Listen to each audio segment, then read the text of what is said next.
What's the most unprofessional thing a doctor has ever said to you? A nurse, after I requested a Benadryl for intense itching after a C-section. I can't give you anything for random itching. You are breastfeeding and it will cause drowsiness for you and baby. You'll have to suck it up. She handed me my son from his crib thing and told me skin on skin was best. I was burning up and my son, while content, wasn't latching or otherwise interested in eating. She put the crib just far enough that I couldn't move over enough to put him back. Every part of my skin burned like stinging nettles. 45 minutes later I was covered in hives, crying from hormones, itching and my pain levels, and thought I was having an allergic reaction to something. My son was falling asleep on me while I was itching until my arms bled. I rang my bell. A different nurse came in and says, "Oh good Lord, you are having a reaction to something. Poor thing, you look uncomfortable, let's get you sorted out." I asked her about breastfeeding and she's like, "Baby won't starve and you won't be feeling much like feeding if you're scratching your breasts off, now will ya?" She gave me Benadryl in my 4, and a bit of extra pain medication. I guess I had some weirdo immune response, not an actual reaction to anything like medication or whatnot. She took my son and dressed him all up in a couple outfits I brought. He was born on Halloween, and kept him up at the nurse's station for about 90 minutes while I slept. When my husband came up later, he was taking my older son to my brother's after grabbing him from daycare. The nurses were all taking turns holding my 8-hour-old son and I slept a solid 3 hours. I felt like $1,000,000. Didn't see Benadryl denying Betsy again. Heart surgery is an outpatient procedure. My insurance company's board-certified doctor on justifying why no intensive care or recovery would be authorized. In the end, at least on paper, my unconscious ass, with multiple chest drain plugs and on oxygen, had to be wheeled out onto the curb, then wheeled into ER and readmitted on account of being in critical condition after heart surgery. Blue Cross really upped the ante on bullying me into dying instead of going through the bother of trying to live without bankrupting myself. I went to the doctors to get my breasts checked. He basically just held and caressed them in a manner he wouldn't have had a chance to feel anything potentially dangerous, and due to them causing me a lot of physical pain, I asked him about my options regarding breast reduction surgery. He got visibly angry and told me to never even think about it, and called them beautiful and tender. He was well in his 50s and I was 18 to 19. I paid like $50 for Master Roshi to ignore my health issues and make me find another doctor who actually wanted to help people. Had a bad head injury when I was a kid, 12 or 13, and saw a bunch of doctors trying to figure out what was wrong. Got a little snippy with one of them over something I don't even remember. Pulled up the medical record years later and she referred to me as a child of the devil in her report. Had to make some phone calls to get that diagnosis removed from my record. Not a doctor but a nurse. And it just happened recently. I was hospitalized due to a pretty bad car accident. Unfortunately, due to the surgery and general trauma, while I could feel the urge to urinate, I could get the muscles to relax so I could urinate on my own. For the first day they were just doing in and out catheters whenever I said, "Hey, I got to piss and I can't, please help." It was uncomfortable, but I managed till I got to the night nurse. Told her at 8:30, "Hey, need help with this." She does a bladder scan, says not enough urine right now. 10:30 rolls around and I tell her again and she's like, "I did the bladder scan, you're fine." 12:30 I did the bladder scan. At 10 it's not enough urine, so now she lies to me. I finally get her to do the catheter at 4 in the morning, where she proceeds to take out 1.3 liters of urine out of my bladder. Unprofessional, but funny. I had taken my 92-year-old mother to a recheck appointment to her PCP. An apparently new medical assistant was dutifully getting her history by reading off a checklist. When she asked when Mom's last period was, I looked at Mom a little nervously. She was very old school, very dignified, and would typically never acknowledge to her sons that she had female parts. I saw a rare twinkle in Mom's eyes as she calmly replied, "Well, I can't give you an exact number of months, but I'm pretty sure it was sometime in the late 1960s. The assistant had the good grace to laugh with us, apologize, then read the next question. "Do you think you might be pregnant?" When I was in junior high, I went out for the basketball team. I had to take a physical and it had to be done by the school's doctor and not my own. I went in to do the physical and had to get naked. I did so and the doctor looked me over. He saw that I have an inverted breastbone and said, "Wow. That is freakish. You can't be on the team with that." I know that my breastbone makes it look like I have a hole in my chest, but I had never been self-conscious about until that moment. Because this examination was taking place in the boys' locker room in front of other kids wanting to go out for the team too, everyone started laughing at me and calling me names. I grabbed my poop and left. My mother took me to our regular doctor who reassured me that there was nothing wrong with me and that there are plenty of people who have breast bones just like mine.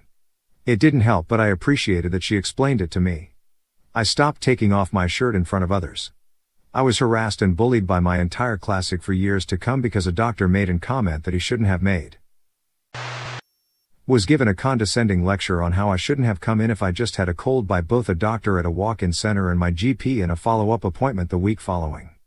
I ended up getting rushed into resuscitation a few weeks later with a punctured lung that caused a one-way valve in my lung where air could escape into my chest cavity but not get back out.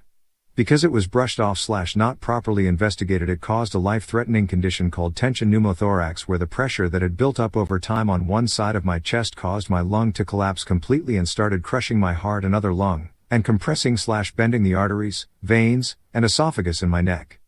When they put a chest drain into me, my chest cavity literally sounded like it was deflating like a car tire puncture. Not to me, but about me. I went to see the family doctor over a minor thing. I was an adult at the time, and didn't tell my parents because they freak out about anything medical related. My mother went to see him a few weeks later and he told her I'd been to see him. I was so effing angry. I was looking for a surgeon for my gallstone operation and he asked what meds I was on. I mentioned my antidepressants and he started saying I didn't need to take them, I just needed to pray. I was pissed and replied, I guess I'll just pray my gallstones away too then. Needless to say, I went with a different surgeon. I messed up my hip a few years ago. Went to urgent care and they told me it was a strained lap band. I told this to my sister, an athletic trainer, and she told me to lie on my side with a pillow between my legs and that would help with the pain. It did not. In fact, it hurt so badly that every muscle I had locked up. My husband has to push me onto my back. Made an appointment Monday morning. When I came in I told the doctor the above, and she rolled her eyes. It's a strained lap band, she told me. You're overthinking this. It will be fine if you rest. I repeated the bit about what my sister told me, and she basically implied my sister was out of her league in dealing with injury and that she's just making me paranoid. I fought her on it a bit and finally she agreed to examine me. And let me tell you, I have no idea what she did, but whatever it was not gentle and it hurt so bad I actually yelled and started crying. Then she had the nerve to look at me and say, "Oh. That's not your lap band. No fin poop, lady." And then she wanted to immediately get back into examining me. I was so pissed I actually put in a complaint. Turns out I'd torn several connective tissues and chipped off a few pieces of the bone. I ended up on medical leave for almost 4 months. Worked retail, but I was being a hypochondriac, y'all. Nope, I can't feel any lump. I was convinced I felt a lump in my testicles. The doctor couldn't feel it. Ended up taking way longer than acceptable to get an ultrasound, roughly 6 weeks. And yes, it turned out to be cancer. I'm all good now, but that was BS. Testicular cancer is the most common form of cancer for men aged 20 to 35. It's also the most treatable form of cancer nowadays, so don't panic if you feel a lump. The lump itself felt like a small BB inside my testicle. Hardly noticeable. The consistency was hard and it didn't give at all when pressed. Usually there is no pain accompanied with the tumor. I could feel it when holding my ball between my thumb and forefinger. I should also add I had to insist that I felt something when visiting the doctor, and if I hadn't I don't think I'd have gotten an ultrasound. If you feel something isn't normal, trust yourself. The doctor told me, "You weren't sexually abused, that doesn't happen to boys." Doctor told me if I wanted to pursue treatment and get a spot on the ward, I'd need to shave all my hair off. Worth noting that the treatment had nothing to do with my head, lol. She had no bedside manner at all, was rude to the other medical professionals, etc. I told the nurse I was having doubts about agreeing to stay on the ward, but she convinced me to give it a try. First thing the doctor greets me with that first day was, "Hi, remember me? I'm that doctor you hate." What the hell kind of way is that to talk to someone sick and mentally distressed? I got into a car accident and didn't have insurance. My neck and shoulders slowly began to have audible cracking sounds with every movement.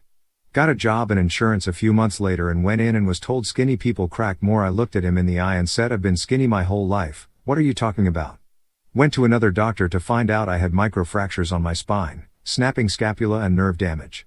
I'm pretty sure that first ortho doctor was so used to dealing with old people that when he saw me, a 25-year-old man, he thought I could just work out and make it better, unlike the old people he is used to dealing with. Still, that guy didn't even want to okay any scans. Still have cracking 2 years later. I had developed DKA, diabetic ketoacidosis, as a result of being bad at having type 1 combined with a severe stomach bug. I hadn't eaten in days and was having horrible diarrhea. When I was getting treated in the ICU, I had an accident and pooped the bed. I wasn't allowed to get up on my own and no one was answering the nurse call button. I don't blame anyone for that. People are actually dying in the ICU and I just needed frequent monitoring for an insulin drip. The CNA had a new person shadowing her and when I got up, the newbie audibly gagged and acted super grossed out, swearing under her breath while changing the sheets. I get it, poop is gross, but I was already super embarrassed and ashamed. The main CNA told her to leave and apologized to me for her reaction. I just asked that she not come back, which they respected.